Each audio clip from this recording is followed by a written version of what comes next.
Hello, testing this mic. Check, looks good. Check, check. Yep, seems fine. Hello, people. Whoa, more people than I thought. I don't know why. Hi guys, let me switch this over right now. Hello, Akiza. Hello. So, hope you guys are well. This is what we're looking at now. Today the plan is gold metallic, so really we're just wrapping stuff up. It's not going to be too interesting of a stream, but if you just want to chill and hang out, that's cool, and I'll be working. So kind of a wrap up of what we did last time. We put on this gold metallic and just kind of let it sit, and we also finished her eyes. So at this point the figure is pretty much done except for this final bit of work. Let me open Twitch on my phone real quick, and then I'll show you guys the face, and then we'll just get started. Let's see.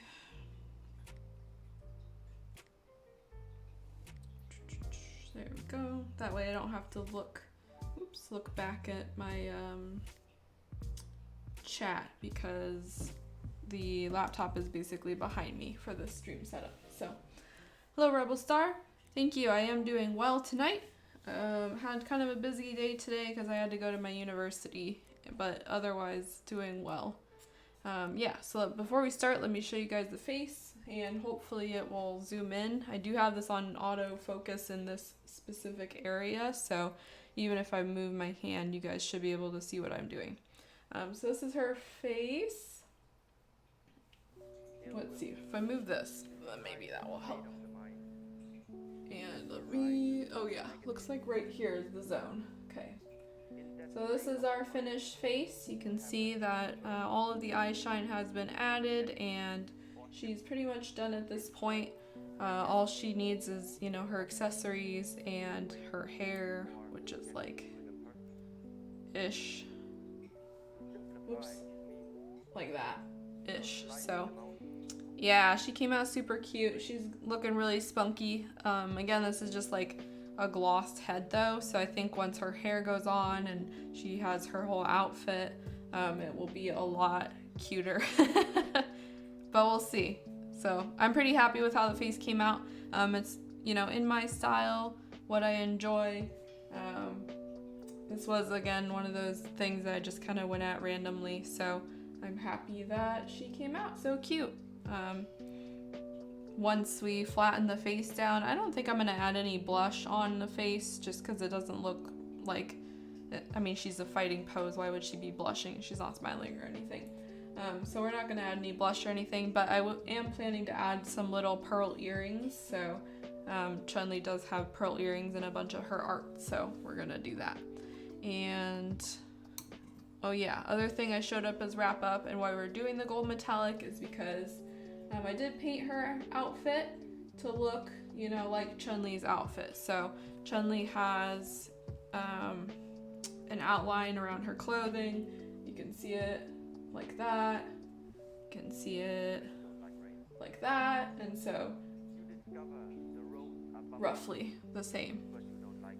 Not trying to do anything like exactly like her, but we are trying to get close. So that's what we'll be doing. Sound is soft. Okay, I did have to turn my, I think I adjusted this. So let's see. Is that louder or softer? Seems like that would be louder. I just adjusted my Yeti mic. Oops. It is louder, or you need it louder?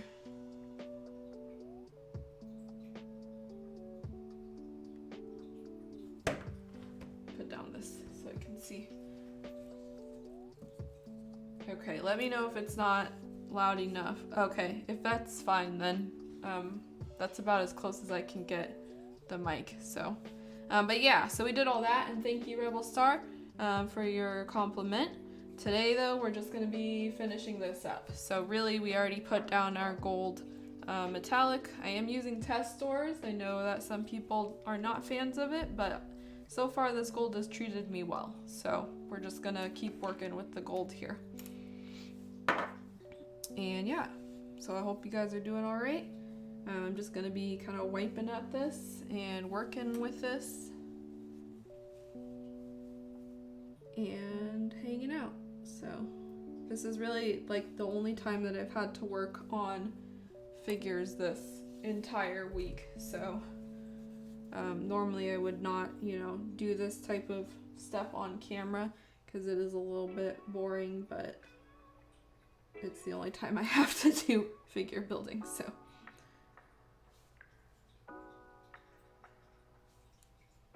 yeah, basically the goal tonight, and I don't expect to finish the goal. That'd be great if I could, but I want to get the line kind of matching and as thin as the one on her torso that I just showed. So all of this is kind of free-handed, so it doesn't have to be perfect, but I do want it roughly, you know, about the same width across as the other one. Otherwise, if you have one really thick line on the top and one thin one on the bottom, it's just gonna look kind of weird. So you really just want consistency.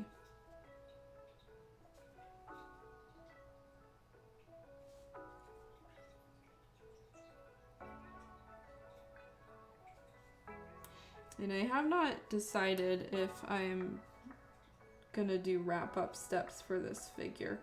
It seems like there's not that many people interested in these streams anymore, or maybe this figure. So I was thinking of just finishing it up off camera and then maybe showing, you know, the final product afterwards. But if there's like a pressing desire to assemble things on the camera, I can also do that too.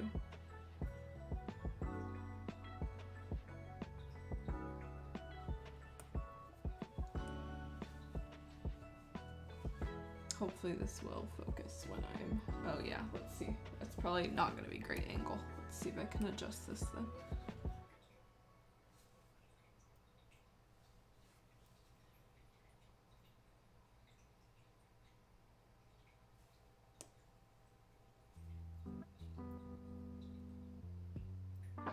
But yeah, I'll figure it out for the assembly portion of this. Also was trying to figure out what I wanted to do for her base earlier tonight, but I think I need to buy a small plank of wood because I have a lot of circular bases but not a lot of square ones. And this figure is kind of spaced out the way that she's standing. Let's see, I'd love to see you assemble her on stream, but totally understand. Yeah, I haven't decided yet what I'm gonna do. I think it will just kind of ultimately depend on how I'm feeling. I will tell you right now though that once we finish this one, which is happening, you know, by this week, next week, I will not be moving on to another kit right away. I am going to work on a little project that I have been wanting to do for a long time. So again, not even sure what that will mean for streaming or not, but I will be taking a small break from that because the more I'm focusing on these, I still have commissions I need to wrap up, and now that I'm going to school full time, I'm falling behind in it. I just don't have time. So I think that just taking a small break from streaming kits and working on something else will put a little bit of peace of mind so I can work on my commissions. Because what happens here is like I'm painting and all of my focus goes to painting, and then I paint in my spare time and that could be time that could be worked on commissions. So at least until I finish all my commissions, I gotta figure out, you know, an effective way to do this. And let's see. Okay, this piece is a little bit larger, so it's hard to get the focus on it 24/7. But yeah, it shouldn't be too big of a thing. At least I'm not expecting it to be. This next small project I'm planning after this one. At least I hope not, because it's a kit. Well, not a garage kit, but it is a kit. And I think the most people spend on it is like 16 hours, which seems like a lot, but yeah, I don't know. I'm just ranting, but it'll make more sense later. Okay.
least the gold is nice and shiny, so it does, you know, kind of show up on the camera.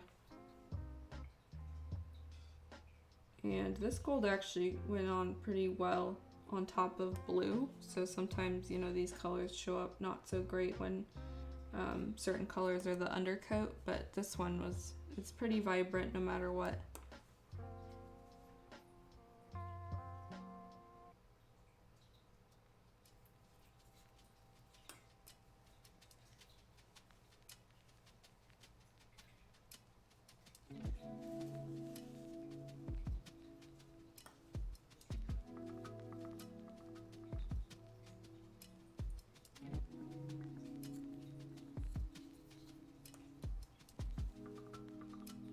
Yeah, thanks Rebel Star. Yeah, I'm happy with it too. I think it also helps that the blue is also, you know, metallic, so that way they go well together. It did already have that kind of like shiny pigment gloss surface that it could reflect off of, so always a good thing. Oops.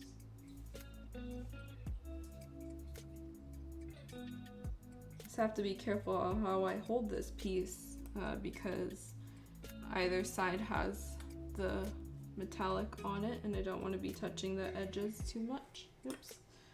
Oh, really, this angle is so tough. If I angle it this way, I can't see it, but then you guys just only see my hand, and so, okay.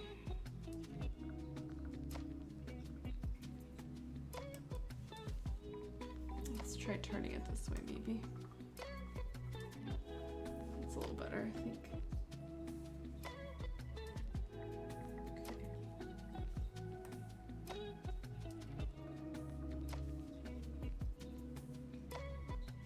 I did also debate just masking this off and spraying it, but a lot of these surfaces, or at least the curved areas on here, don't really work that well with the masking, and I feel like it would be more of a pain to try to correct everything than it would be just to freehand it. Take in a couple hours and just finish it. Masking alone would probably take a while, so. It's always the thing you gotta decide is, can you mask this or can you hand paint it, and figure out which will take the least amount of time and effort. Some people are really great at just freehanding stuff. I used to be a lot better at it when I was forced to with my acrylic paints, but now I'm spoiled and just want to mask off everything.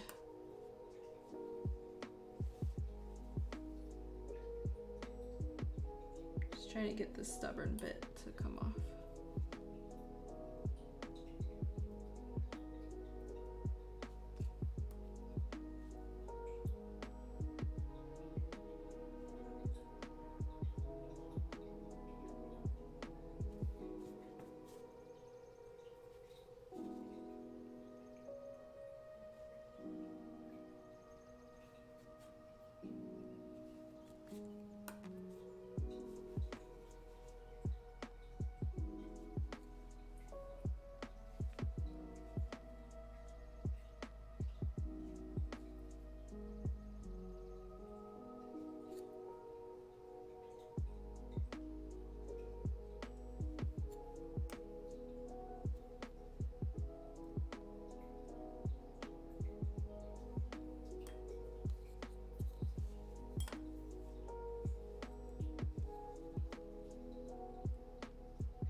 Let's see, I need to move my setup just a bit. It's pretty crowded right here. Okay, that's a little better.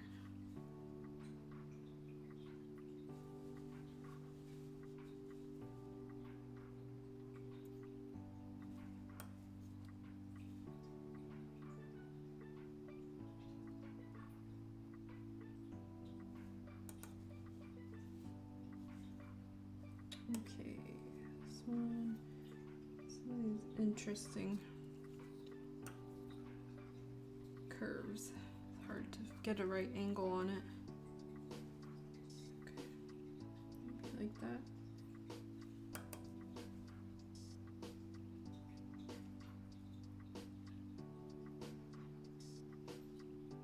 Okay, yeah. Sorry you guys can't see that. Let's try angling it again.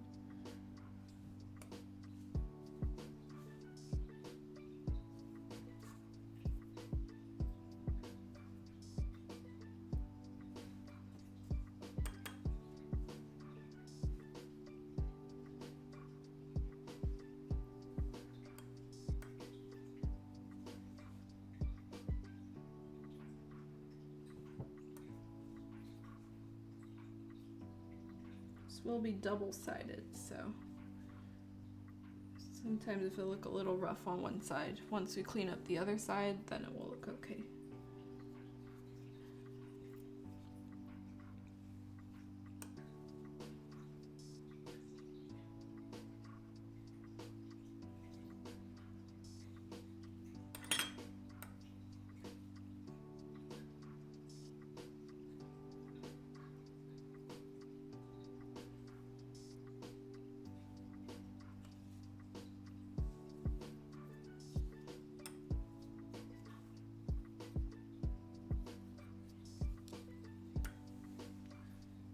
Tough angle. Okay.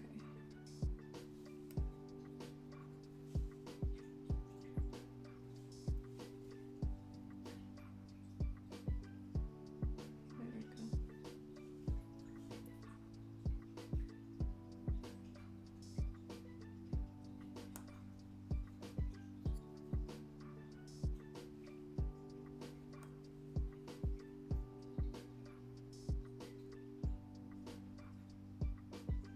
And I need to add a little bit more gold here, so let me do that before.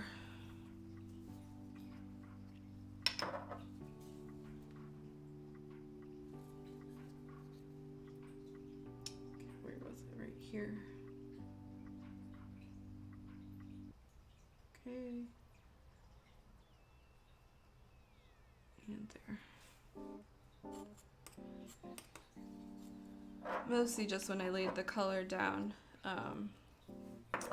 in the straight line, I didn't put enough in a certain spot, so just trying to make sure it's forming a line.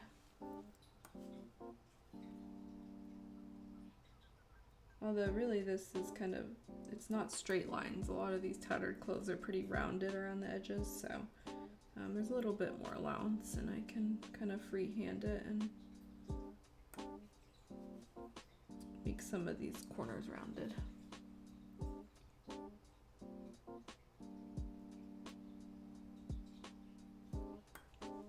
I'm excited though. I haven't really pre-assembled this figure at all since, you know, we've been painting it, so I have no idea how she's gonna come together.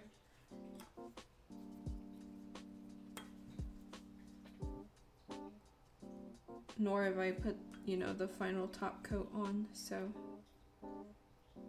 some of those matte pieces might turn out interesting. This piece will be kept glossy though. That's part of why I wanted to do this figure, was to have a figure with some actual gloss parts for once, since the vast majority of my figures are soft and matte and pastel, and I wanted this one a little bit more vibrant, so.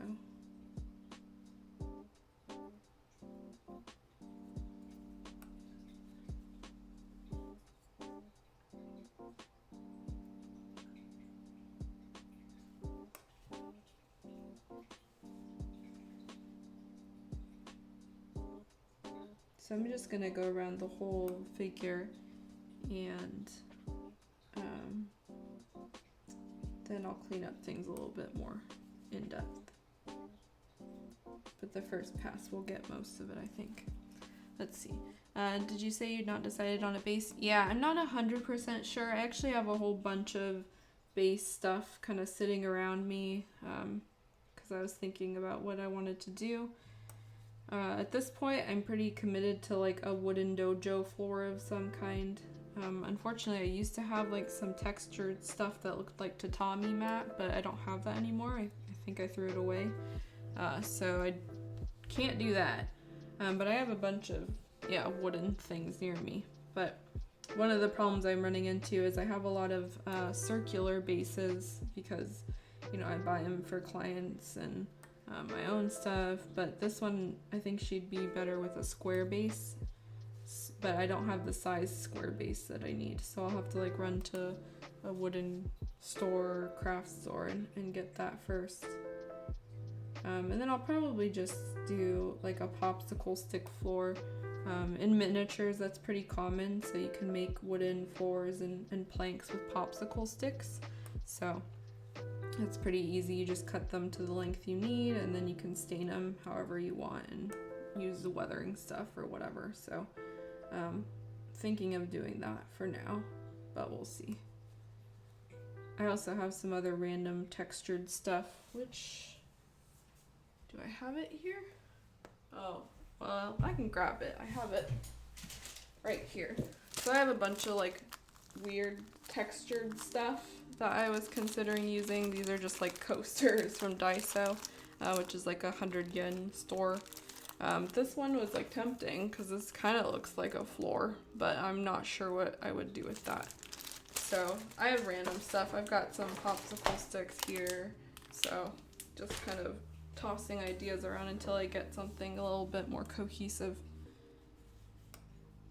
Was also just debating on like putting her on a wooden base and putting an emblem or something in the middle, but I'm not really planning on doing that. I think it seems like it would just be easier to do a simple dojo floor or something.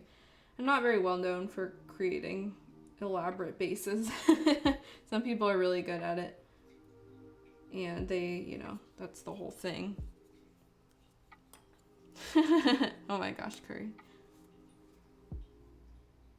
But yeah, most of the time these days I just,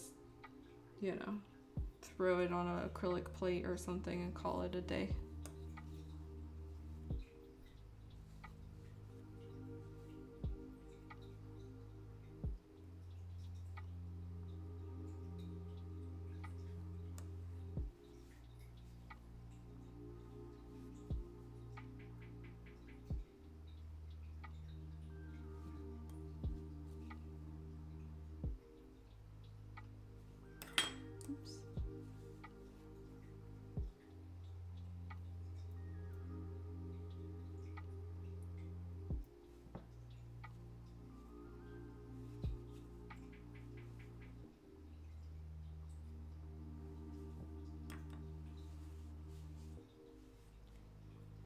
Fine shadowing. Yeah, this is what it's about, I guess. Just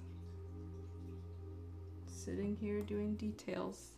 I'm gonna have to clean up some of this too because it's not really looking that fine. Just very hard to get it at an angle that I can see it at and at the same time you guys can see it at.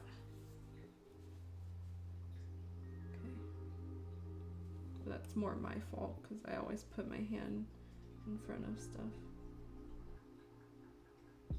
Okay.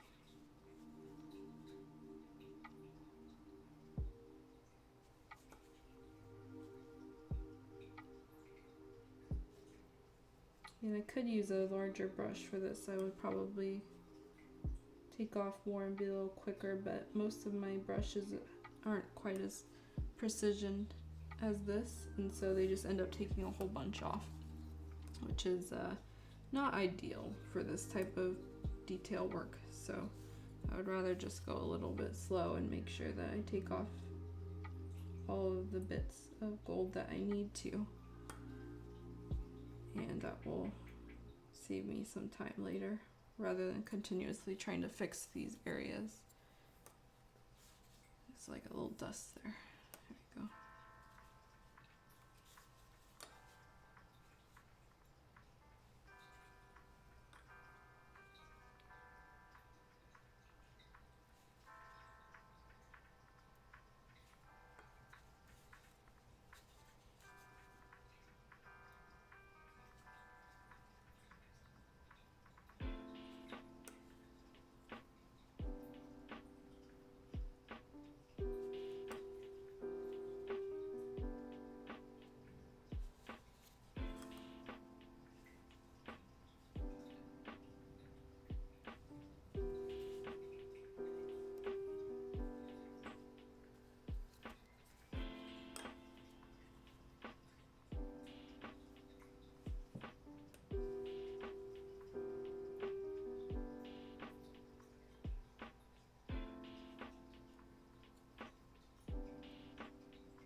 wipe off some of that extra stuff because some of these gold flakes are just kind of starting to sit.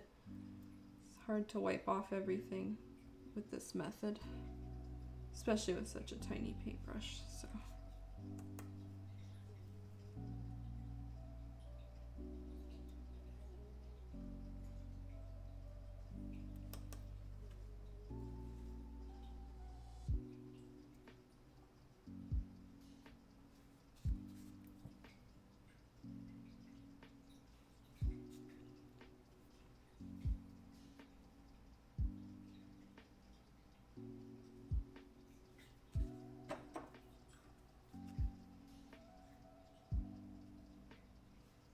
Oops.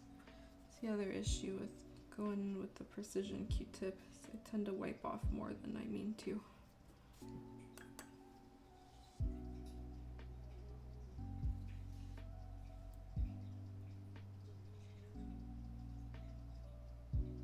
But we did want this line pretty thin anyway, so I think I'm still making it a little bit too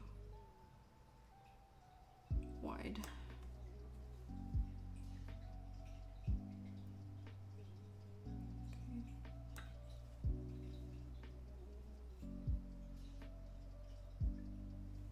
Hi Autumn, how are you doing tonight? Just hanging out? This one's gonna need some more gold. Somehow that got removed.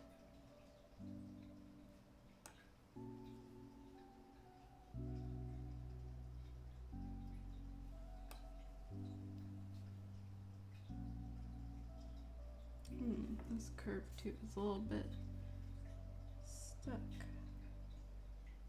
There we go. Let's remove some of that. It's a little better.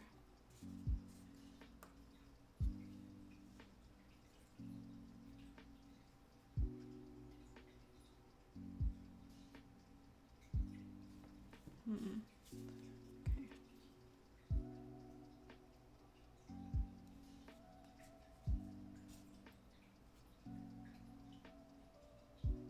There we go, it's better. Chillin's good. Yep, we're just chilling here, working on the last bits of this figure. It's been a long time coming.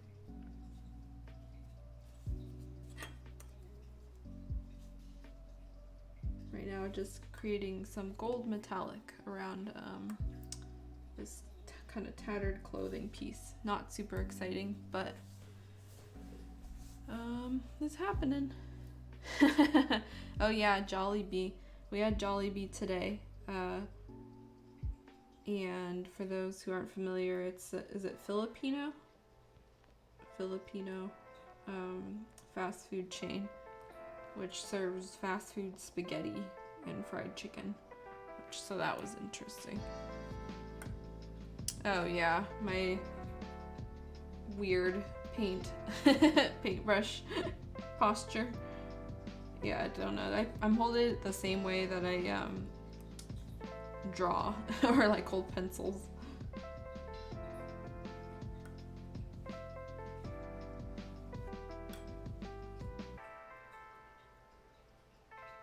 Yeah, I always grew up holding paintbrushes and stuff kind of weird. Maybe that's the trick to painting smoothly, is an iron grip, an iron strange grip on your paintbrush. Yeah, it was pretty interesting, Jollibee. I never had it before. I'm not a huge fried chicken fan, but the spaghetti was interesting and pretty good, I guess. I don't know if I would have Jollibee again, but it was interesting to try. Yeah, it was very sweet. The hot dogs in it, or like the pork, was not bad at all. But yeah, the sweetness kind of threw me off, and the texture of the spaghetti was pretty good though. Like the way that they cooked it, you wouldn't think that a fast food place could cook spaghetti, but it was very well cooked.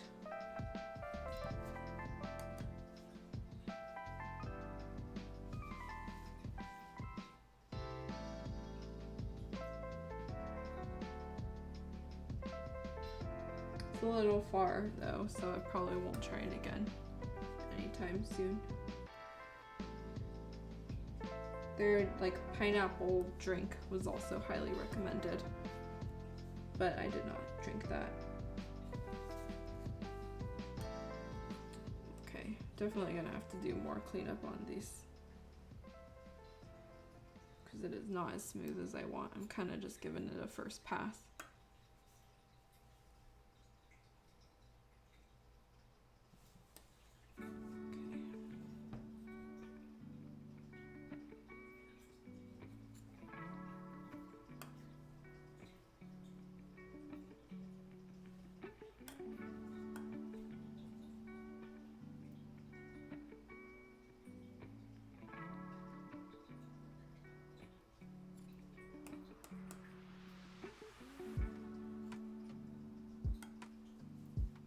Chicken texture, yeah, the chicken texture was pretty good. It's like a lot of fried chicken, you're looking for the right kind of crunch, I guess. And that one, the crunch was pretty good. So clearly they know what their chicken texture is all about. It was juicy too, so like sometimes you get these fried chicken and it's just dried out and kind of gross, but this one was pretty juicy. At least the piece I got was, so. Their pie was really good too. The peach mango pie. It was like those McDonald's ones, but the peach was really good in it.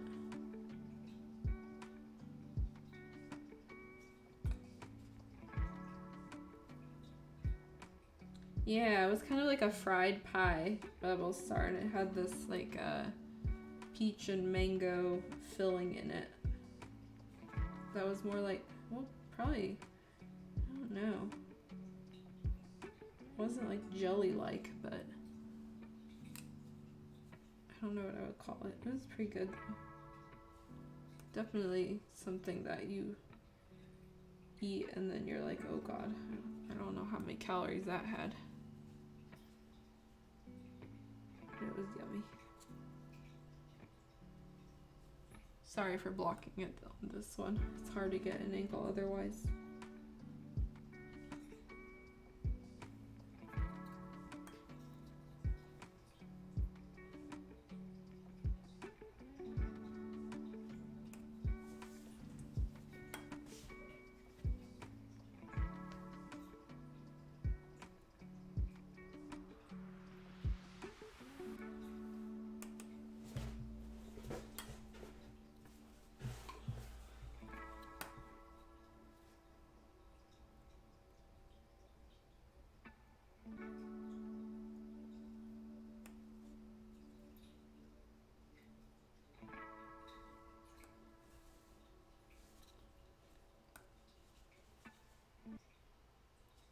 Kind of gonna skip up here and then work my way back.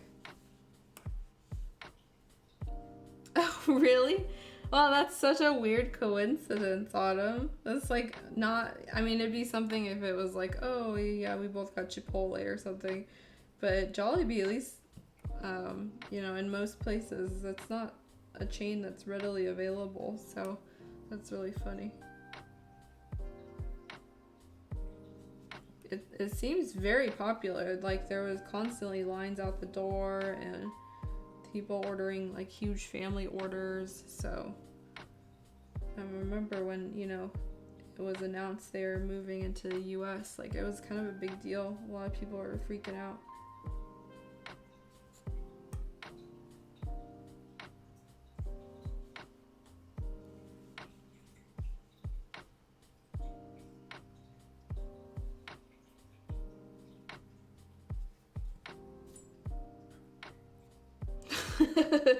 The culture of fried pies and spaghetti, fast food spaghetti, and good fried chicken. It definitely has a following. I'm 100% sure of that. I'm gonna add a little bit more gold on the edge here. When I put it down last time, I kind of missed this area too, so. Yeah, right here.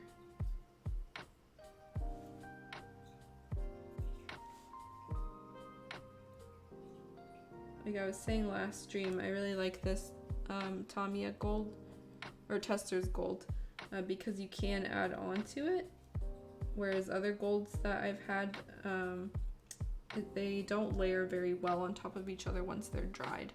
So this one, you can see there's not really any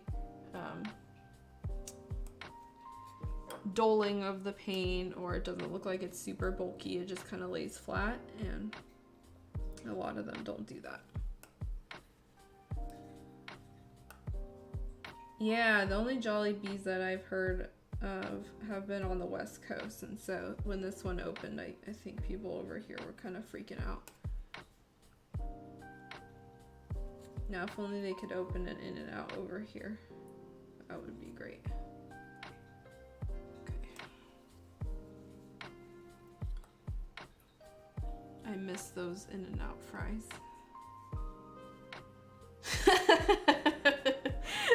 Yeah, Curry asks if all the Jollibees have a napkin shortage, because when we went, they had like 0 napkins. The bathroom had like no napkins. We asked them for napkins and they gave us a stack of like 6. When you're eating fried chicken, that's not like a great napkin to chicken ratio. So we were just like, okay. Also, they forgot like a bunch of stuff in our order, so, or at least in our friend's order. So I don't know if that's common because these places are like so panicked and busy all the time, or maybe that was just the location we were at.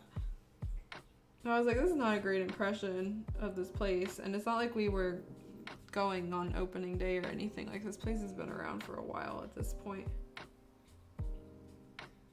Who knows, man?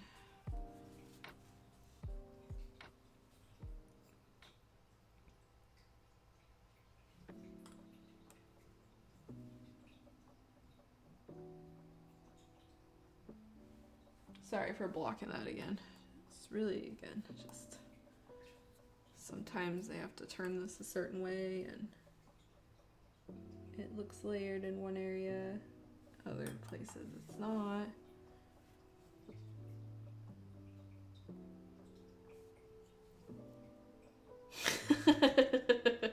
Okay, yeah, I had a feeling it was probably just weirdness we were dealing with when we went.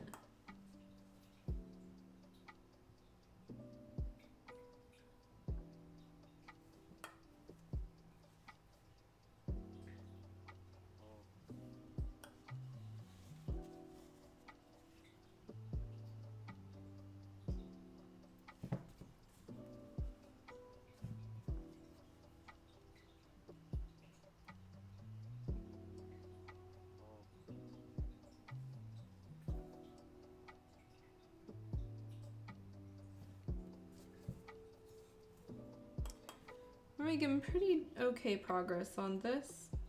I think we started around here, and so now we're up here. Again, this is just kind of a time-consuming, drawn-out process because we are hand painting.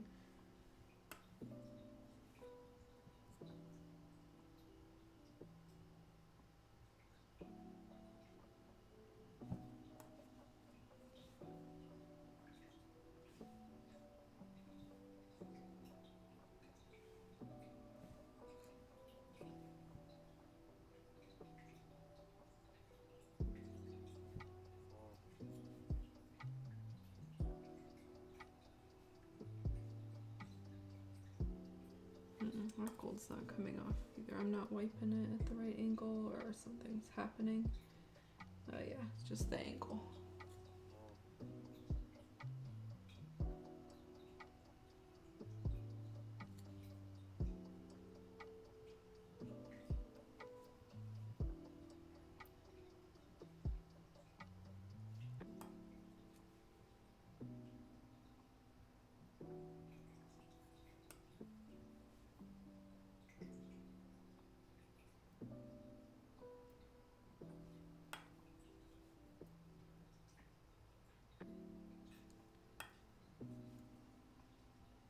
That's good. This stream will give me a chance to get a good portion of this done.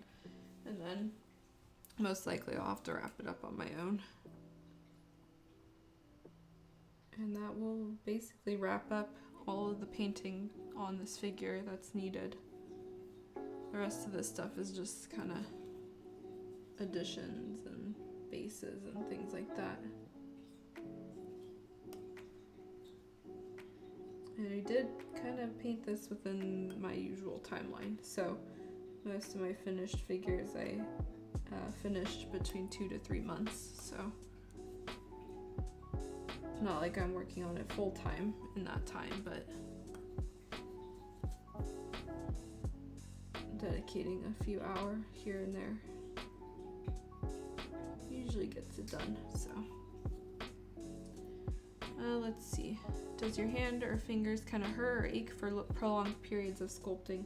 Well, I don't actually sculpt these, but in terms of like sanding and preparation and stuff, yeah, it can. It depends on, you know, how much I do, but I can usually go a couple hours fine. After that, it starts to get kind of cramped, so I just take a couple breaks here and there. But rarely, like, so I know some people can just sit and do this for 8 hours and that's like their job, or, you know, what they have to do. But I rarely sit at my desk and paint or do more than like 4 hours of work at a time, just because my schedule doesn't allow it, and I mean, that's pretty much it. Way too busy with other things, whether it's school or around the house or work, to do that. But I think the most time I dedicate is usually in the painting process, because sanding and stuff, I could just get up and take a break. But when I'm painting, especially when it comes to eyes and things, I usually like to get that done in like a one fell swoop. Like I don't like coming back to it, because that just, to me, it kind of wastes time when I could be applying a gloss top coat and waiting for that to cure. And so the painting stuff, the detailing and all of that is usually when I'm sitting at my desk the most. And there are tools that you can purchase, you know, for sanding and stuff that will make your life a little easier, so you don't have to sand by hand like I do. They're basically like mini sanders, and they're electric, and they just kind of sand things for you. Very popular these days thanks to modelers like Tsukima Songyo, who's a Japanese model maker who posts his YouTube videos, and a lot of people have seen his stuff, so now they're getting interested in this field of work. The one thing I always hear from those after people have watched him is, that's a lot of work. It's like, yeah, of course. You're like doing this from scratch, so it's just funny.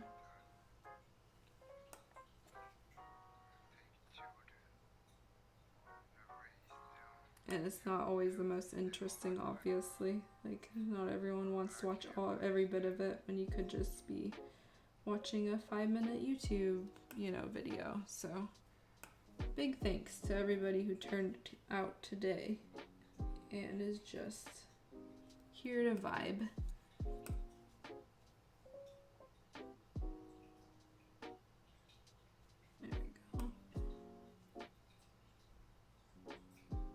Although I do hope Tsukima is doing okay. Apparently, he had some issues that he was talking about on Twitter. I won't go into it, but he locked his Twitter account, so have not seen much.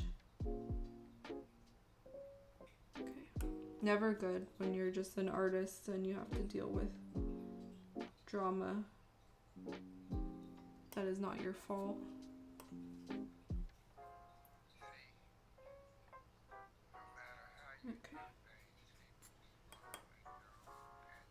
Okay, this is kind of a weird gap here. Well, it's not really a gap, but it's like a transition. Let's see. Okay. Yeah, drama's never fun. People like drama, though.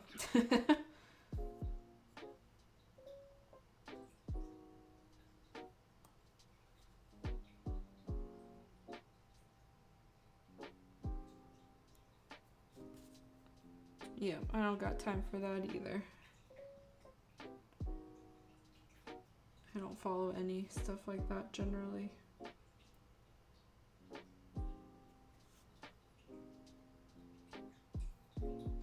It's like also none of my business, so don't know why people get hung up on it. Nah, it's honestly like every generation. Yeah. Seriously, like gossiping, Karens, and it could be anything. People who claim they're all about, you know, supporting people and then they just look for drama. So, no thanks. Okay. I'm gonna wipe off a lot of this just because it's kind of weird position. I'm not even looking at my camera, so sorry if it's looking weird, but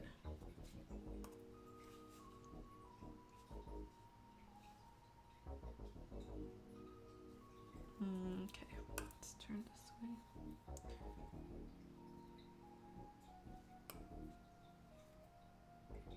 I think I'm gonna do the same thing. I'm gonna work a little bit higher up and then move back down to make sure I have the right width I want.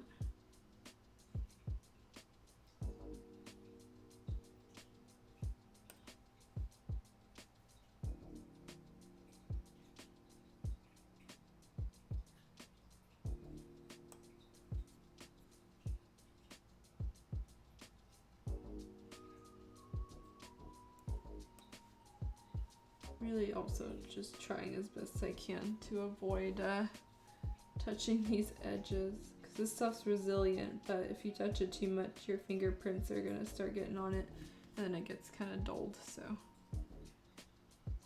I think I also might need to start switching my thinner out. There's a lot of little metal particles accumulating, as you can see. So I'm like actually picking some of them up potentially when I'm dipping my cup in the thinner. I think I'll do that now actually. Let me dump these out. And let's see, had some, yep, some cup here. So I'm just gonna wipe this out real quick. And I have some extra thinner right here, so. Just gotta use my little cup for that. That's much better. Yeah, I try to keep your thinner cups clean, because especially for enamel paints, the more you kind of dip your brush in and you thin stuff out, it ends up accumulating. And then before you know it, you're just depositing like pigmented enamel on top of your figure.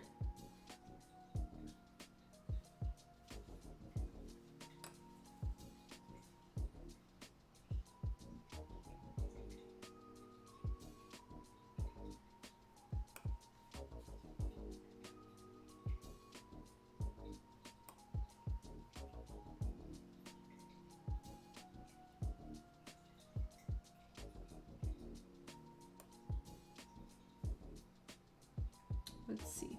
Did you end up pre-ordering the Disney Nendo? No, I didn't. She's like so expensive and I couldn't justify it because technically she's not my waifu. But let's see, did I order any Nendos recently? No. I haven't pre-ordered figures in a very long time just because everything is so expensive these days.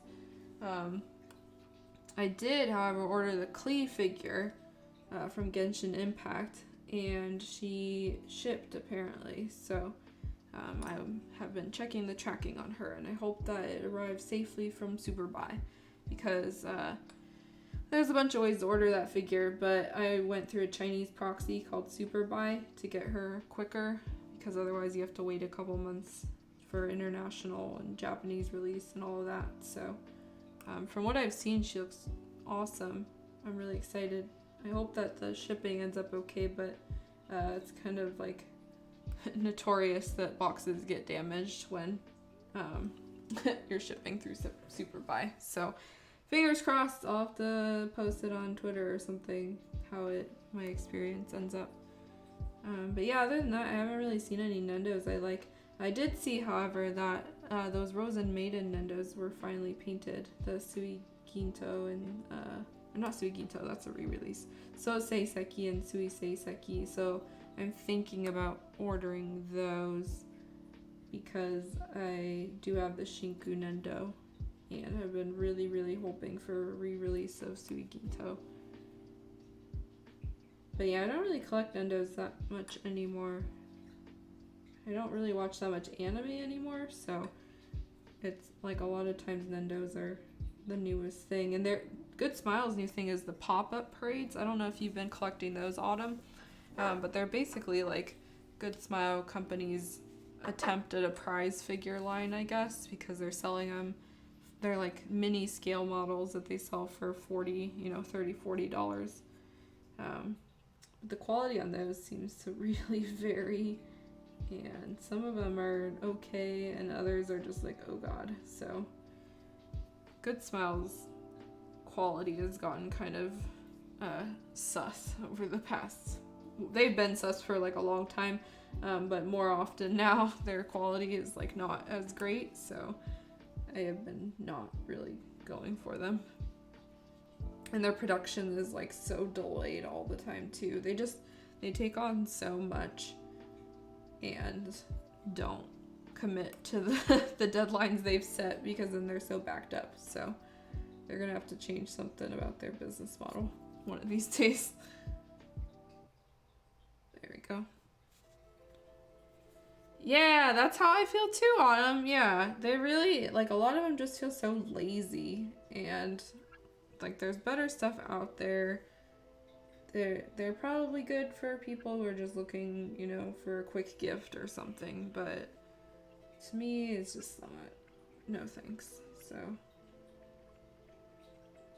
a lot of people who I've seen who have gotten those figures too have complained about the base size, because apparently they just come with these horrible large bases, black monster bases, and it's like, why? Don't know. The base is important to a lot of people, so you don't want something that's too huge and bulky, otherwise it's just going to take up room in your detail for your shelf or whatever. But at the same time, you don't want it too small, because you want it to cover the figure and the feet and everything properly. My kind of rule of thumb with bases, and actually that's an interesting topic that I've just kind of dived into, is that I always try to, or almost always try to get the whole diameter of the figure. So if the figure is like, this wide, I try to cover it within that space, so the whole figure will fit in the base space without coming out over the side. So if the base was like this big, then this edge is like sticking out over the side of the base, right? And to me, like, symmetrically, that I don't like how that looks. So at least for my garage kits, I do try to like square in the center. Sometimes you can't do that. Sometimes you end up with a figure with like crazy flowing parts, and so you kind of have to like, just get your square, and then some pieces will kind of fly off to the side. Oops, that's my dehumidifier. 1 second. Oh, that's far. Okay. But yeah, the bases are like really horrible. Oops, on the pop-up parades, and gigantic, and that's not really something that you really want to deal with. Also, I think it's kind of just a problem with prize figure bases in general, right? Like they're usually pretty large.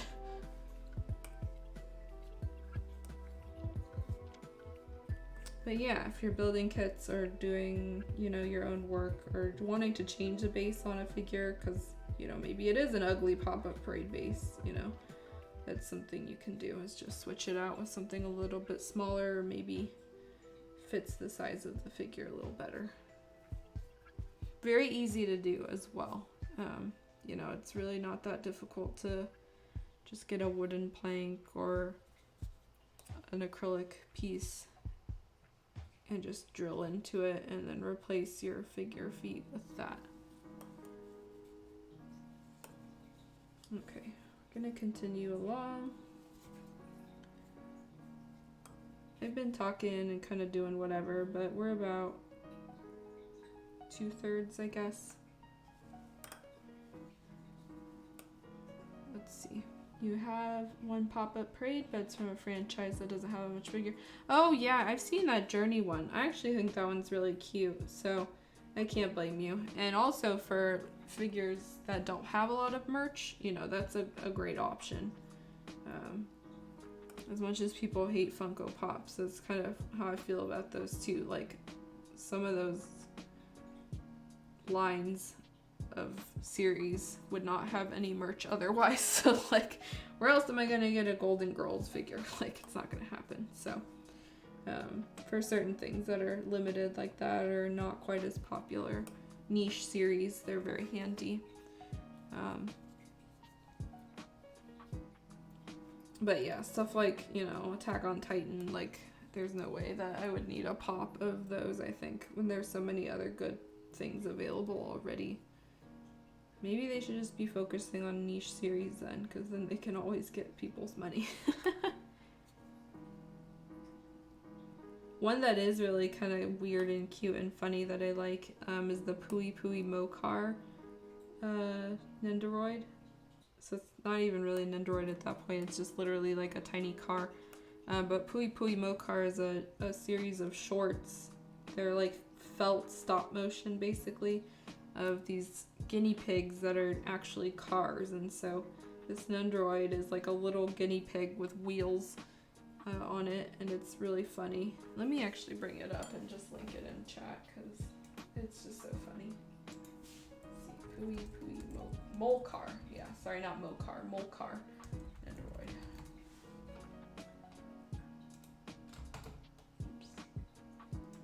His name is Potato, if that doesn't convince you already.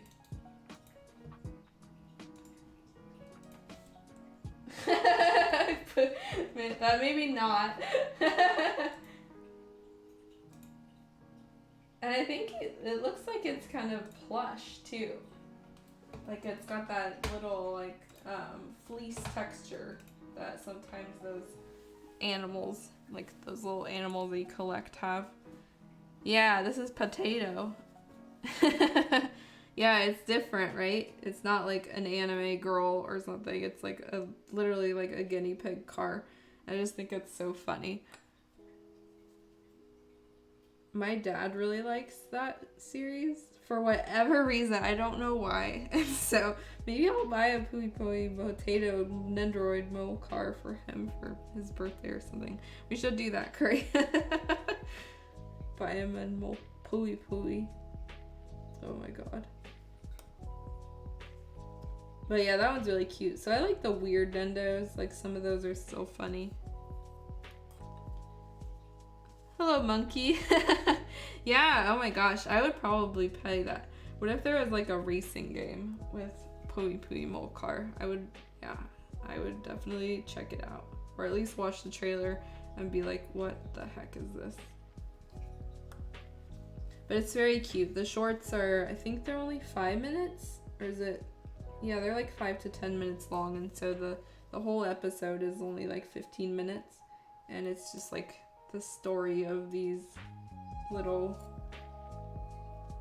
guinea pig cars and the world that they live in. Like the world is literally designed around them. And so the little people in the cars will like go out and shop, and then they've got their old cars and they feed them carrots while they wait in line or something. So it's just funny. It's odd though. It's very Japanese humor, so. But also wholesome. Okay. So this is wiping off pretty easily.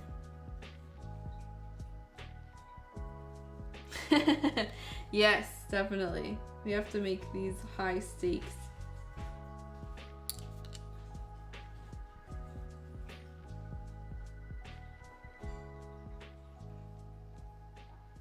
Okay. This one is a little rough, but I will come back around and fix that. It's okay from here. So it's, again, just angles are throwing it off. And also the fact that the rounded underside, you know, it's basically two-sided, so. I think it will be easier to tell what I need to thin out once I go and do the other side. So we'll just finish up this side and then immediately start the other side, and that should pretty much wrap us up for tonight.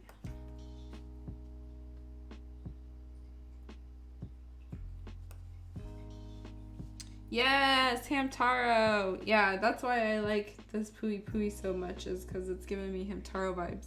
That is the only Nendoroid I have on pre-order. I will tell you that, is the Hamtaro Nendoroid. That one, it takes a lot to get me to pre-order these days, but that one I pre-ordered in 2 seconds as soon as it went up. I was like, either the same night or the day after. I was like, yeah, that's a no-brainer for me. Not ever gonna miss that one or the chance of it. So yeah, I think I only have like 3 things on pre-order right now. One is Hamtaro, the other one is a Miku prize figure, which is odd for me because I don't really collect Miku and I don't really collect prize figures, but this one is so unique and different. She's like a demon, little double Miku, and so I had to consider that one. And I'll probably do some work on her and airbrush her and make her look a little nicer. And then the other one is, I think, Arthur from Fate Grand Order. So there's like a one where he's holding balloons or something. I think it was delayed. It was supposed to come out this month, but delayed again. So that's the only one I have in order. And then Klee, who is on her way, which I am very excited about. Mostly my heart is in Genshin Impact right now, and so if they release any people that are in my main party, I'm doomed. And Klee was my first 5-star, and also a very big regular in my party until recently, so I had to have her. I have a feeling she's going to be extremely popular and extremely hard to find after release, so best to just get her order in. Still waiting for that Trick or Treat GK from Munchkin to go for pre-order. Yeah, I think that one is, he did specify when the orders will go out. I think he said late September, and so I think it will just be a matter of waiting for that. I remember there was an update on Twitter a while back about it, so I did not, however, at least last week when I checked Booth, just kind of in general, I did not see a listing for it yet. So sometimes sculptors will put up a listing ahead of time and just mark it as sold out, and there'll be like a sell date that they're scheduling it for sale, but I did not see that yet. So I would keep an eye on Booth and keep an eye on Twitter, and it will probably go up within the next couple weeks.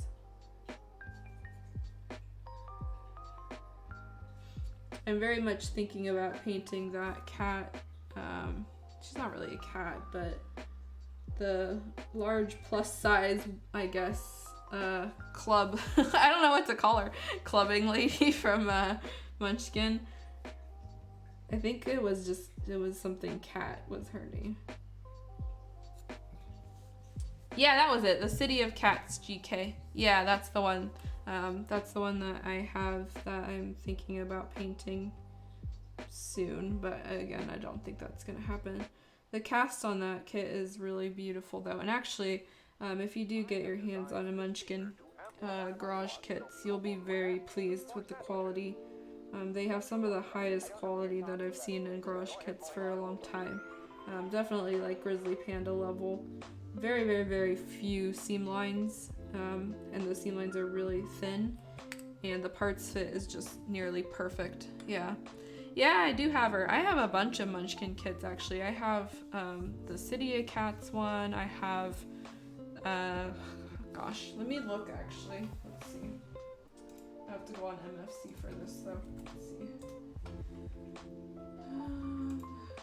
Okay, Munchkin.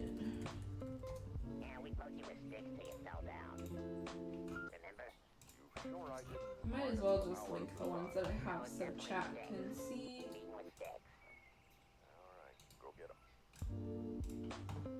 Okay, there's actually kind of a lot. So this is the City of Cats one, which is going up for order soon, I think. Yeah, along with the newest release.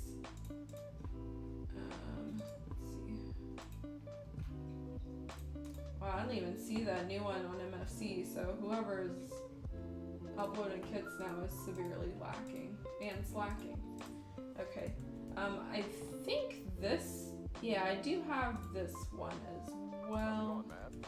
So this one I actually ordered on impulse at Wonder Festival. So when I went to Wonder Festival in February 2019, I purchased this one. I did not intend to purchase this one, but it happened. And she's super spicy and cute. Like, she looks simple, but I think there's like, she's got an infection or something on her neck, and so she's really cool.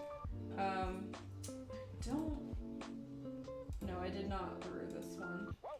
But my crown jewel that I need to get around to painting someday is this one, which I got so long ago, but I just can't work up the nerve to paint her yet. Everybody's got one. Everybody's got a kit that they don't have the nerve to build yet. And this one's mine. This is the Great Pumpkin from Munchkin. It's amazing and beautiful, and the sculpt is so cool, and if parts fit is just perfect. But whoops, yeah, I just can't work up the nerve yet. There's so much texture, there's so many possibilities. Yeah, Munchkin kits are fantastic, and like, I've been following this sculptor for a very long time at this point, but I've always been blown away by his quality. So, and he's like pretty cool in real life too, so you know, I just have a lot of respect for this artist.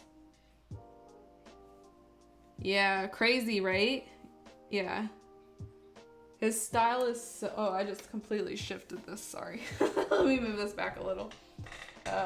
His style is so different, and it's not, you know, ooh, ooh, anime. It's so cool. A lot of like darker type touches are added to his kits, whether it's like hidden skulls or some sort of like zombie reference, or, you know, darker creatures. And so I'm actually curious. Yeah, I think the City of Cats one is one of his tamer sculpts, because a lot of times they've got like these dead mutilated things mixed in with them. So I'm wondering if the other one, his newest work, has something secret that, you know, you wouldn't normally notice that makes it spooky. Some artists are really good at that. They make these kits and they're just like so pretty at first glance, and then you look closer and it's like super creepy. So I love those. Those are some of my favorite works to collect.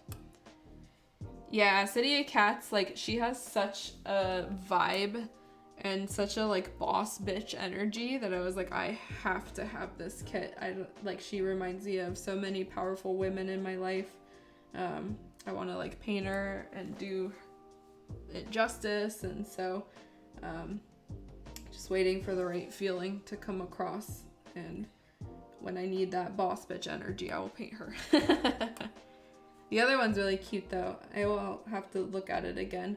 I'm pretty tempted to get her, but at the same time I know that it's going to be really tough to pick it up, and a lot of people are getting into kits now, and they, you know Munchkin now, so I don't know if it's enough that I want to fight all those people for her. So just be aware, you know. What I would do in your case, Rebel Star, is make sure you have a forwarder set up, not proxy, because a proxy is going to take a while to get back to you to see if they can order the item. A forwarder, all you need to do is just check out yourself, and then the kit will ship to your forwarder, and then you can ship it to you. Yeah, pretty much, Autumn. That's the vibe. He does a lot of creature work too. Like, I think he sculpted, you know, actual like monsters and stuff, so he's pretty cool. Yeah, that's the only problem I have, you know, with these really popular sculptors and online kits now, is that yes, we have the option to get them online, but you're also like actually competing, and it's really difficult. His stuff sells out so quick, it's not even funny. But hopefully, you know, sometimes if they sell out really quick, that means that you can get another resell if there's enough popularity, and so I'm hoping that's the case, you know. I hope that he continues to release his stuff online in larger quantities, so that would be nice. Oh, sorry, I'm blocking this again. Let's see, I've been forwarding cut up with Black Ship. Oh, yeah. Yeah, I've been getting those emails. I totally forgot that that's the service that you're planning to use too. Yeah, sadly, it looks like they are moving their office, so not sure how that will work. I assume we could probably just use the new address, because by the time it actually ships out, it'll probably be, they'll be settled in, but I don't know.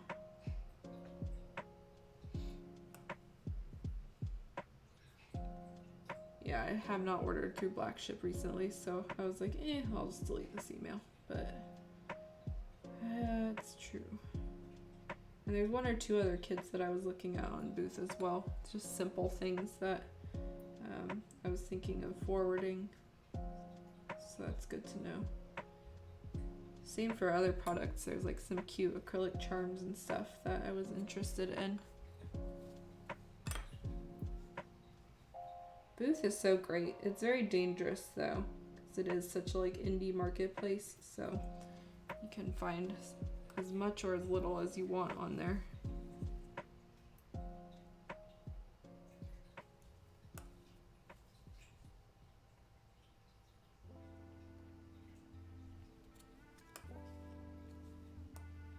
Yeah, pretty much. Okay.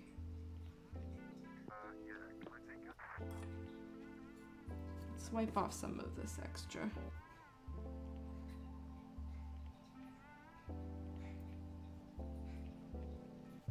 These flakes are very easy to wipe off. They're also just very visible, so.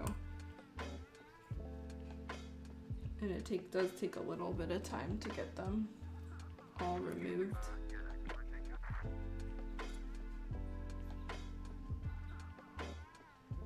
Okay. I think we're around here now. It would make sense that this piece would take the most time, though, because it is the largest piece of this kit, besides her hair tendrils, I guess. The actual body of this kit is quite tiny, her torso.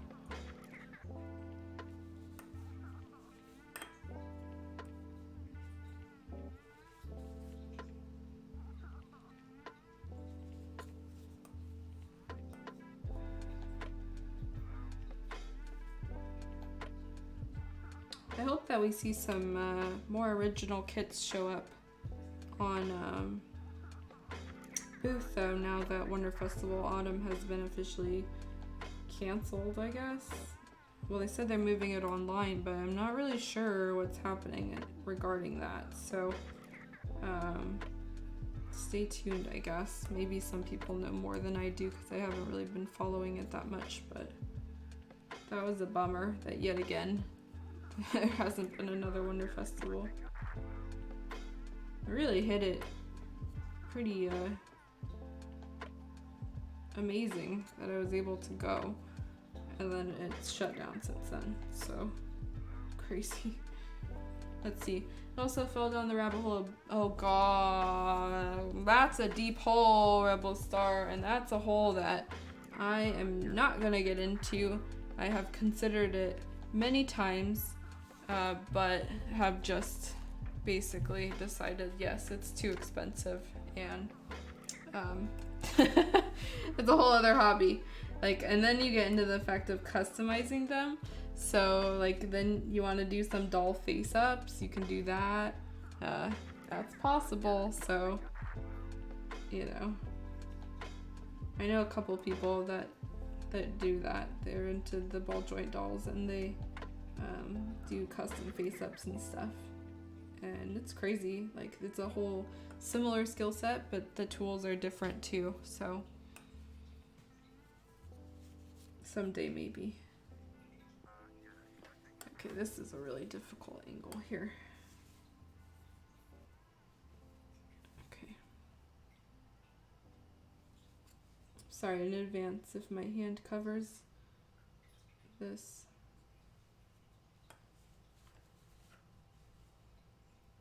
What kind of ball joint dolls are you looking at then? Because there's kind of a large variety of them. There's the Dolphies, there's the cheaper Korean ones, there's like Blythe dolls, you know. Saying just like BJDs is a huge topic in and of itself. Is there like a particular one that you're interested in? I know for a lot of people too, they have to find like V1, you know, because there's so many specific doll that like come with a specific loadout, I guess. I know you can customize them however you want, but a lot of times they, you know, are searching for a certain skin color or a body type or a face model, you know, and that can...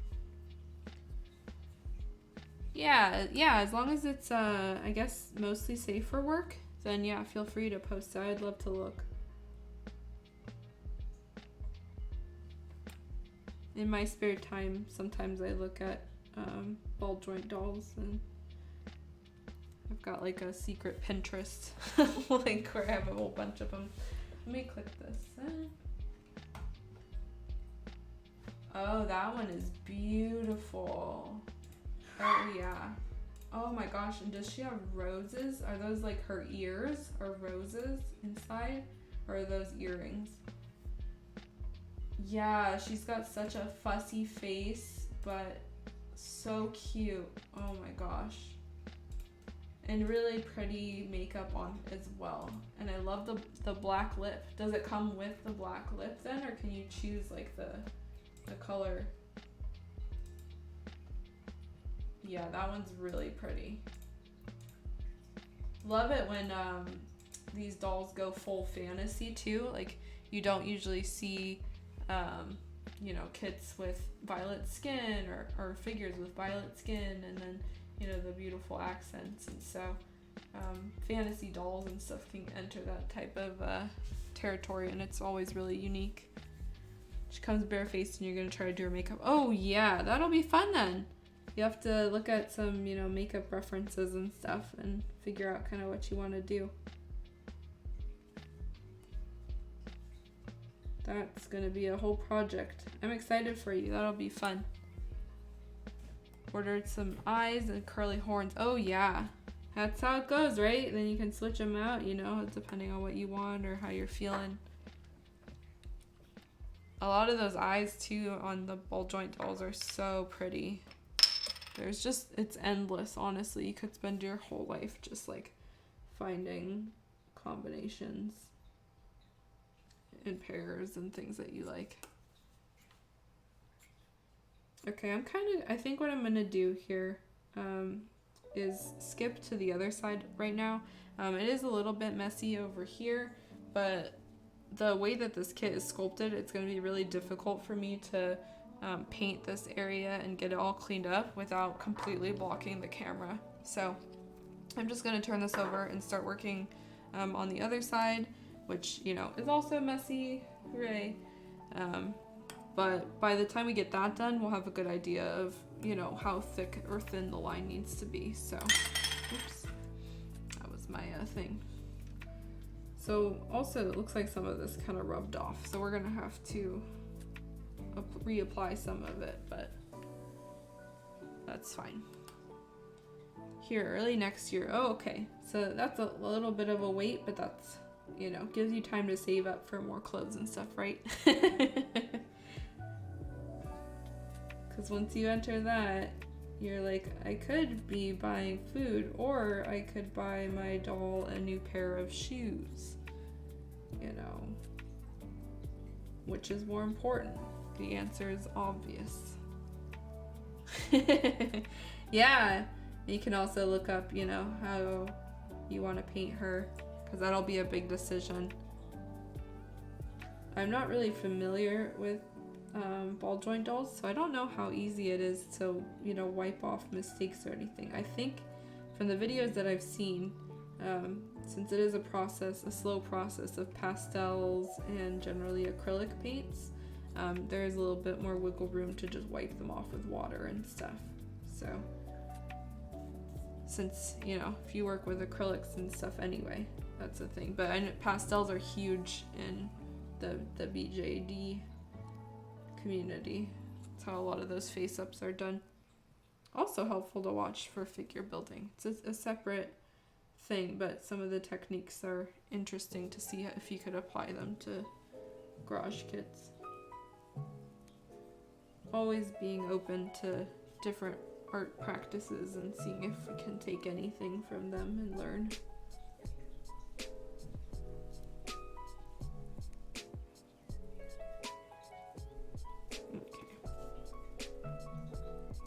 Maybe someday I'll get a doll.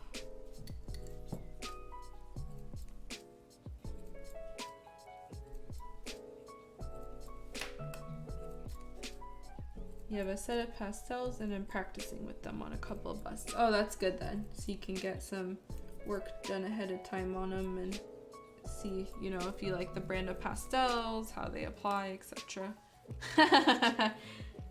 Yeah, as much as I'd love to, again, it's one of those dangerous things. So I don't think that's gonna happen anytime soon. I've got a closet full of unfinished figures that I gotta get through before I get to that kind of hobby.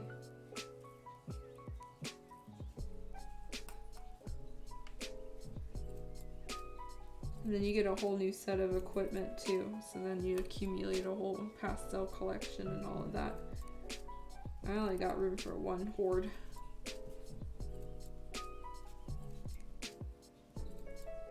I'm gonna scrape this a little bit with a precision Q-tip.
So we're getting there, starting to see essence of it coming together.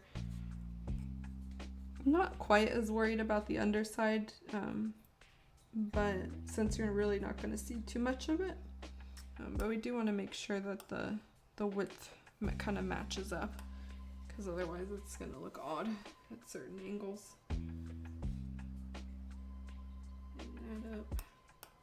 This part here, let's see what I can do here. I might have to scrape out the shape.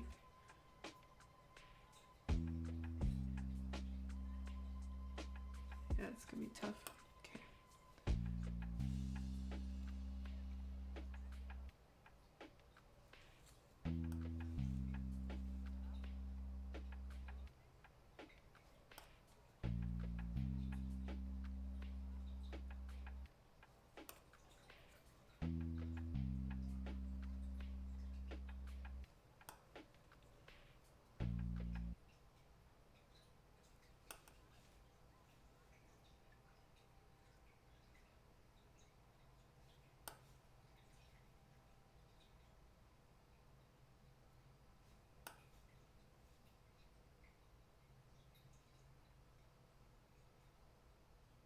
Not sure if long pause. Oh, yep, it was long pause. It's like, why isn't my music playing? It's the longest end.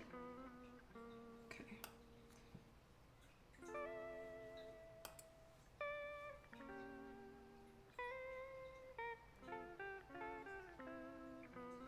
Everything's gonna be all right.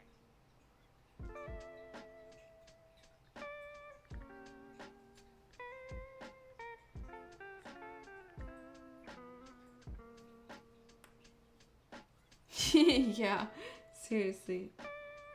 The most suspense that a lo-fi Spotify free channel could have. This lo-fi genre is so popular now. Not even really the type of music that I listen to on the regular, but it does have a lot of very convenient DMCA free beats, so you don't get docked by YouTube when it goes up. Or Twitch, because Twitch can be kind of picky about things. And my problem is that, you know, like usually it'd be okay, but since I'm so quiet sometimes, or I'm not talking, the music does get picked up, so can't have that. If I was like playing games or talking the whole time, it would probably be a little different. I just had some issues when we first started that stream too, that my music would get totally muted, and so then people wouldn't be able to hear large amounts of me in the VOD. Thankfully that does not happen that often these days anymore.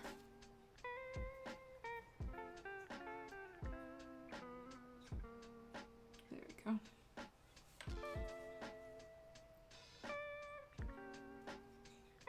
So yeah, so much of this figure building is just detail work.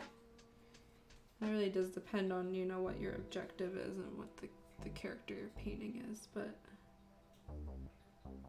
for almost every kit I would expect some amount of having to either hand paint details or get familiar with using a brush. I don't think there's ever been a kit where I didn't use hand painting at some point. Even decals kits with eye decals, you know, chances are you're still gonna have to clean up some small stuff. Yeah, that's also true, Rebelstar. Yeah. Music can be many things.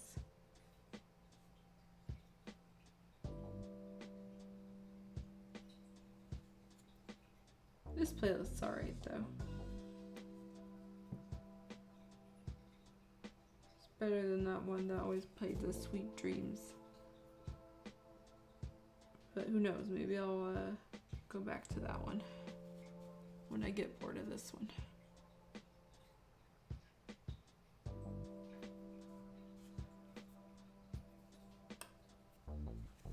Okay. Okay, also getting some random hairs, so don't know what's going on there. I think it's my cat's hair. It's weird.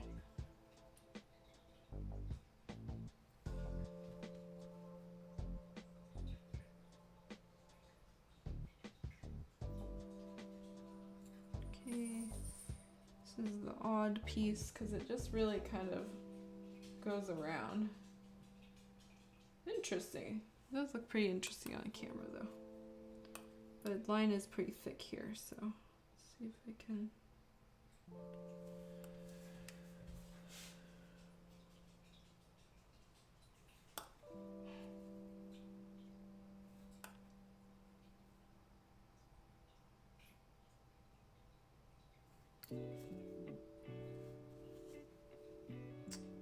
Yeah, thank you. I think it's looking alright. It's definitely getting to a point where I can say it's what I want for Chun-Li monk girl. Keep calling her Chun-Li, but it's really not.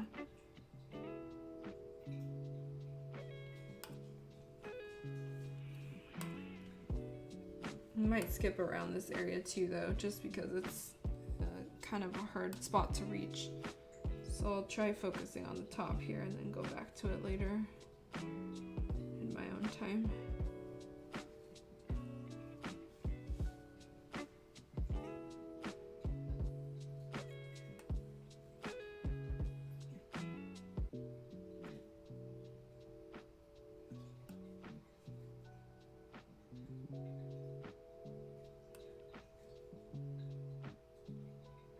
If you get your Munchkin kit, Rebel Star, do you already have an idea of how you want to paint her?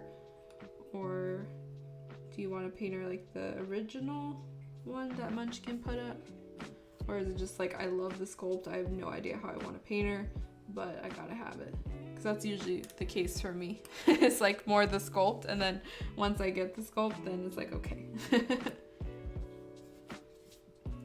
The people I've seen who painted the City of Cats figure, they all have been painting her like the original one, which to me is a little surprising given it's an original character. You can paint it however you want.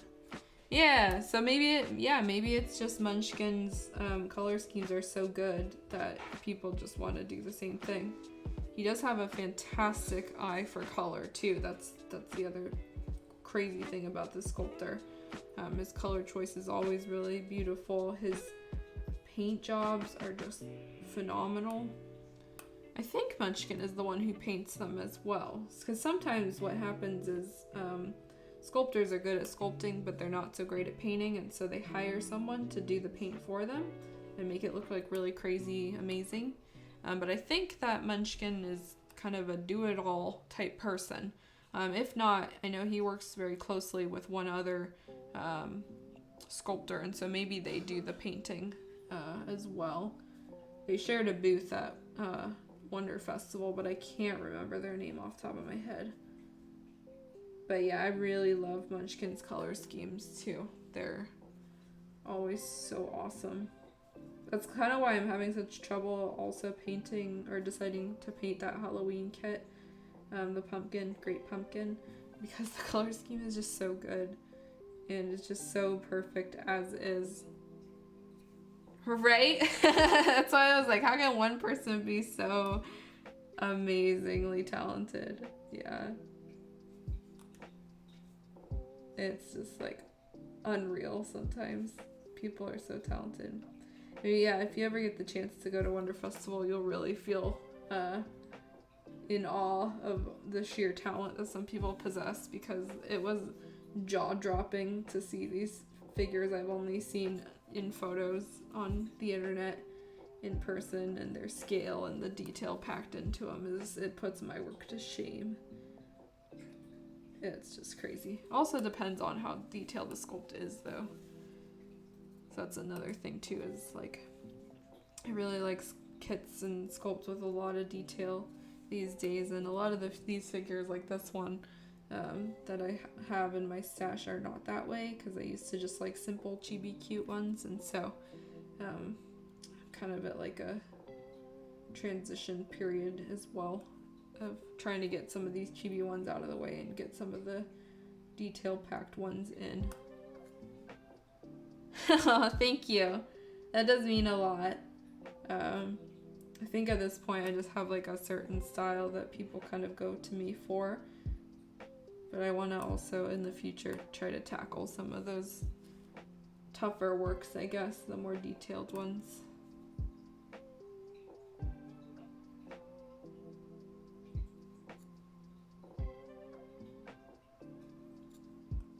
Okay, let's turn this.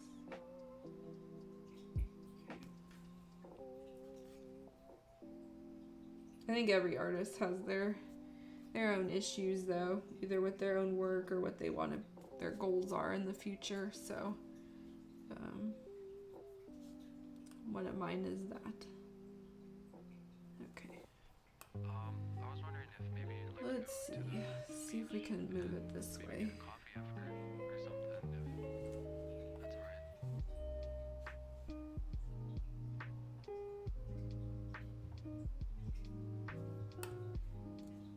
This has been pretty good though, being able to do a lot of work on this in the time slot, I guess, that I've given myself, because things are getting starting to pick up.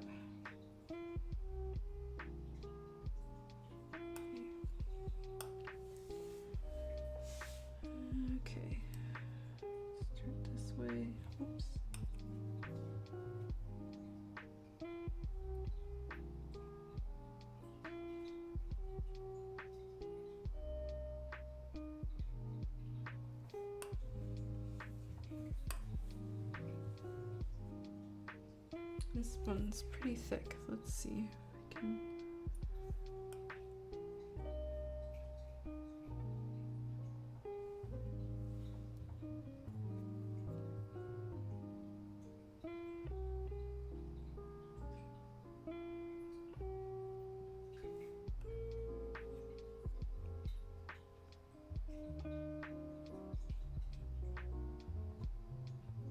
I think in terms of projects though, there's definitely one or two that I would like to finish by the end of this year if possible. One of them is a commission, so can't say anything about that one yet, but there's one or two other personal ones that I would like to try to wrap up. So don't know if that will be stream worthy or not. We'll have to see. And right now it's kind of like nebulous, floating around in my head. I have a vague idea. I'm not sure how I want to execute it for one of my kits, so we'll just have to see. Okay, rubbing off some of this gold. I put a lot here, so I'm just kind of getting a good chunk of it off, and then I'll go in with the fine brush.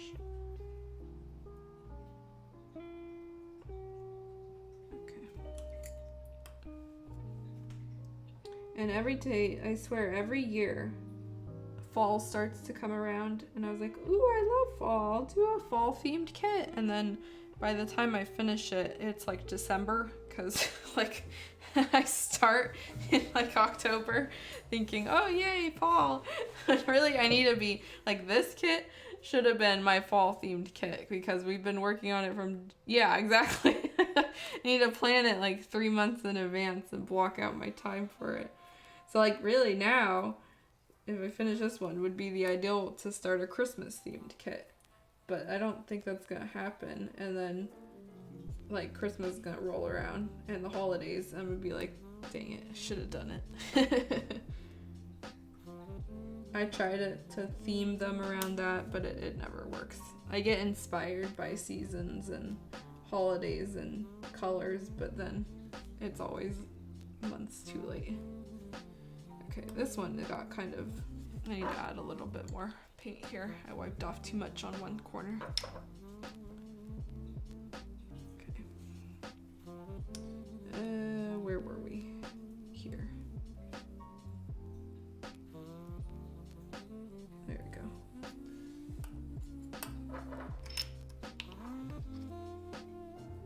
It's a little bit choppy now, and there's also like spots where, you know, it's been touching the paper towel and stuff, so I do plan to clean all of those up. Right now it's just really getting that basic line shape down.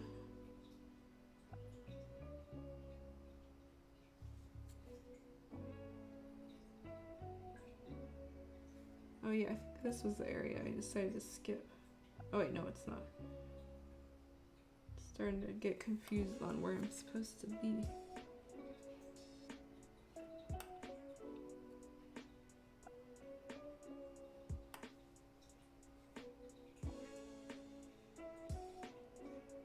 And I guess that Astolfo kit is technically Christmas, so when I feel like it, I can just go back and say, well, I did that one. That one had a Santa in it, so it's Christmas enough.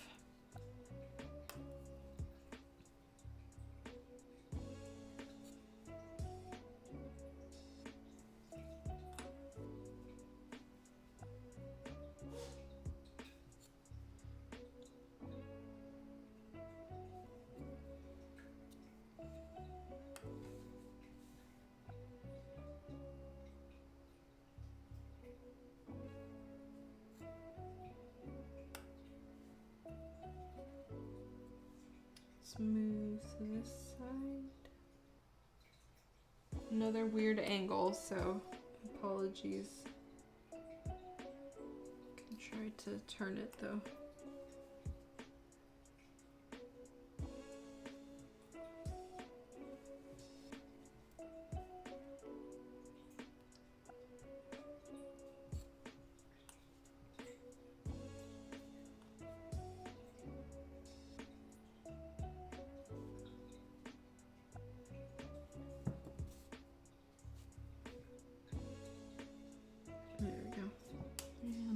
snip off a little bit. Oh, that helps. Yep. Oh, weird. What's happening there?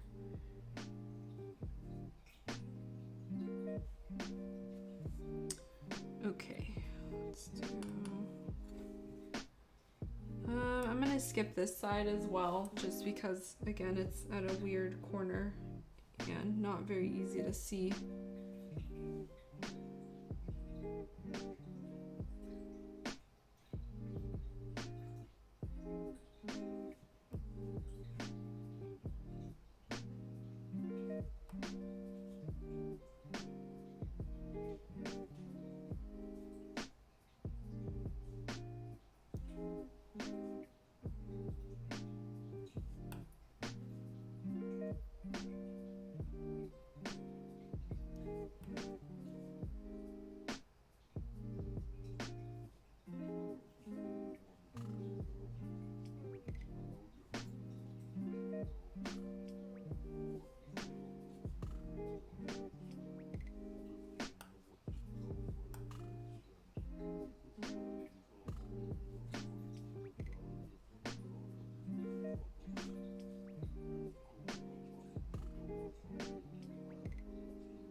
oily based, and so if you're handling it with, you know, your fingers or rubbing it against, you know, an abrasive paper towel, it's just going to be prone to coming off. So ideally the less handling you have on your kits, the better, because you are depositing oils and you're touching them and doing all sorts of stuff, but you know, sometimes you can't help it.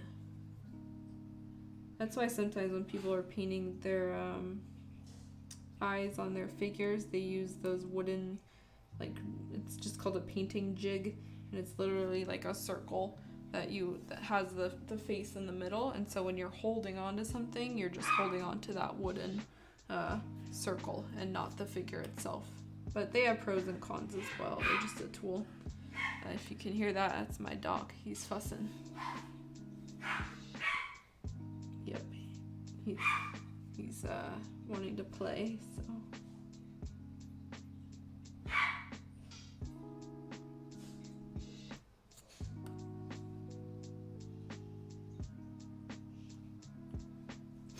Yeah. He doesn't sound like he's, you know, growling and barking, but he's just playing.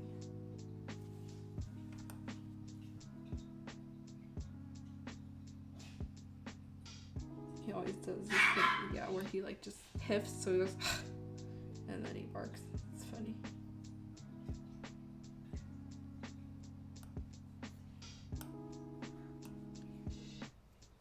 Okay, kind of a lot of cleanup on this other side. I don't know what. I really applied this pretty rough. There we go.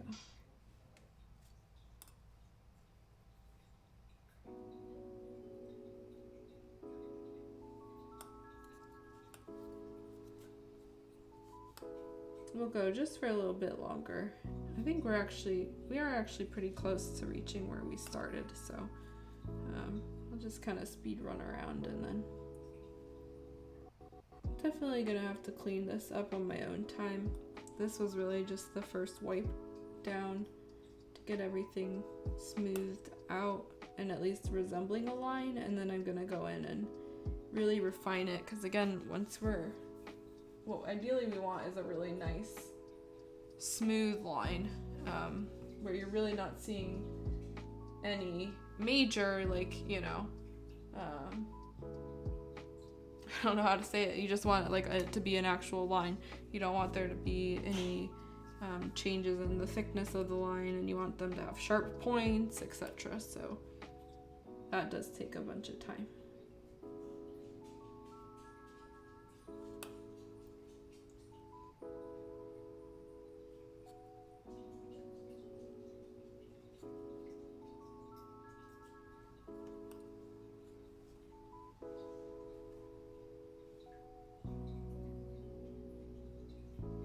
Let's see, her top must have taken a while. Yeah, it took, I would say, like maybe 3-ish hours to get all of that like laid down, cured, wiped away, which is kind of a lot of time, I guess, but I've definitely invested more time in other things before, so I can't really complain.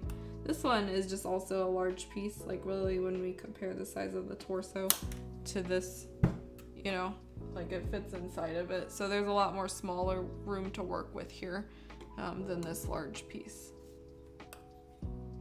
And even her head is so much smaller than this. So like, you know, that's the size. This is just gonna be what she has as her main clothes. So that looks pretty cute when it's together. I'm excited to see how this comes out. And then with the pants, you can see, definitely starts to feel more like a fighting girl. The pants are fun. That was a fun painting session because it was kind of just like, okay, let's do this. And it ended up working.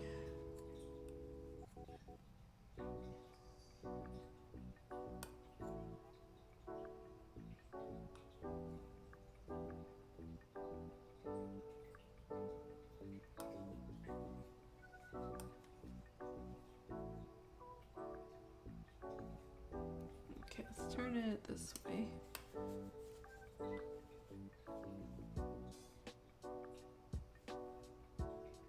Kinda gonna get Swipe down.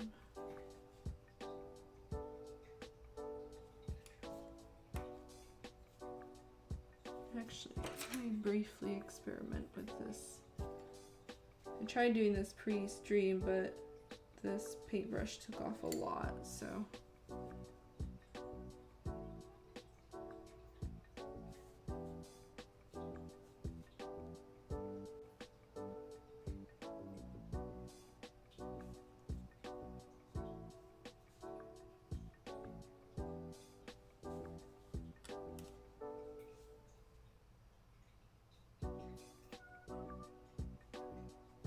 It's pretty good. This one was kind of caked on, so.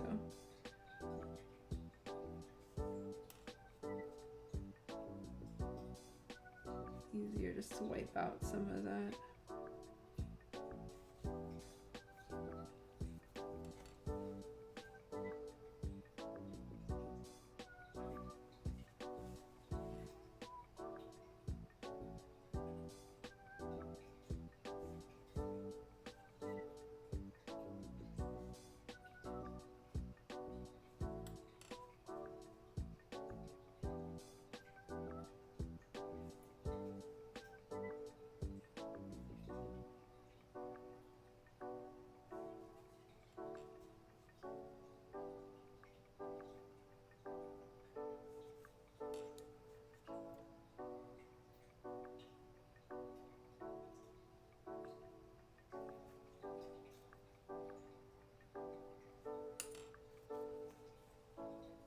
Well, actually, that worked pretty well in this larger area.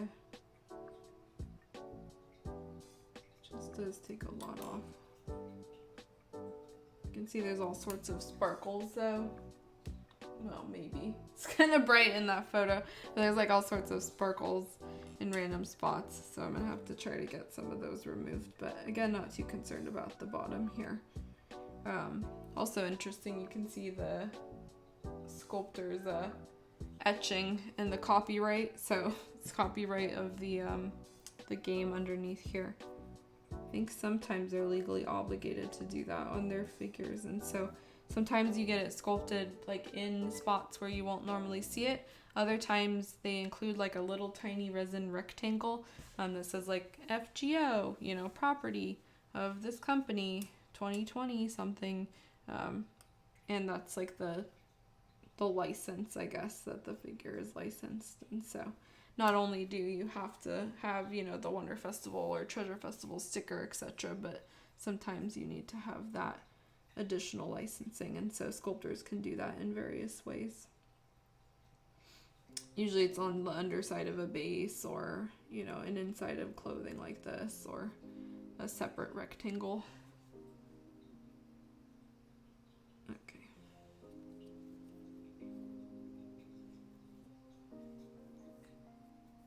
Let's wipe this off up here.